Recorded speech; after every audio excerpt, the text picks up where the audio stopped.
और आज हम एक खास कहानी पर ध्यान देंगे, शिरडी के एक किसान रामलाल की। अच्छा। बेचारा बहुत परेशान था, मतलब सूखा पड़ा था, फसल पूरी बर्बाद हो गई थी और ऊपर से बेटी की शादी सर पर थी, घर में खाने तक की मुश्किल थी।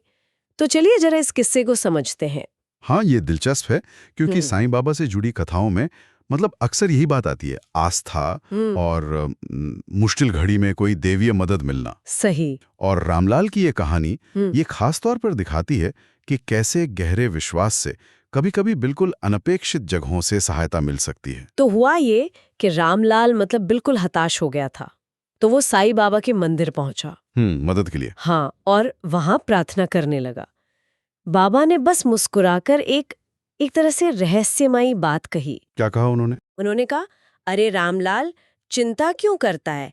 कल सुबह तेरे घर मेहमान आएंगे और तेरी समस्या दूर हो जाएगी। अच्छा, मेहमान। हाँ, अब रामलाल को तो कुछ समझ नहीं आया, मतलब पल्ले ही पड़ा, पर बाबा पे भरोसा था तो वो चुपचाप घर लौट आया।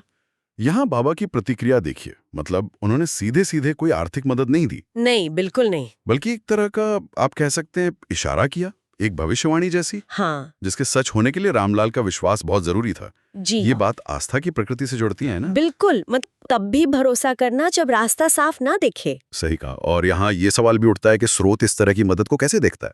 क्या ये सचमुच कोई चमत्कार है या फिर भरोसे का नतीजा? हाँ, और देखिए रामलाल ने भरोसा रखा, क्योंकि हुआ ये कि अगले ही दिन सुबह सच में एक व्यापारी उसके दरवाजे पर आ गया। अरे वाह! यहीं तो बात वाकई दिलचस्प हो जाती है। वो व्यापारी बोला कि उसे एक पुराना कर्ज याद आया है। पुराना कर्ज? हाँ, जो उसे रामलाल को चुकाना था, और उसने इतने पैसे दिए कि रामलाल की बेटी की शादी का सारा इंतजाम वो आराम से हो गया। अच्छा, हाँ, मतलब ठीक वक्त पर सब हो गया। बिल्कुल।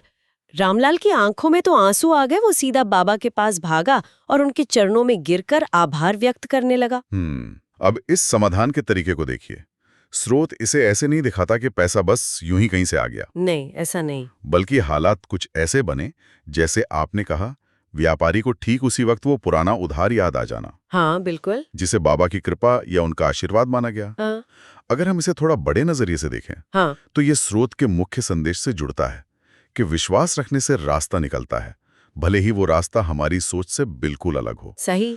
स्रोत तो इस घटना को सीधे बाबा के हस्तक्षेप के तौर पर दिखाता है, लेकिन सोचने वाली बात यह भी है कि क्या ये आस्था ही थी जिसने रामलाल को उम्मीद दी, हो सकता है। और शायद उसी उम्मीद ने या किसी और वजह से व्यापारी को भी प्रेरित किया हो, या फिर ये बस एक अच्छा संयोग था जिसे आस्था की नजर से देखा गया। ये तो सोचने वाली बात है। तो फिर इस सब का क्या मतलब निकलता है?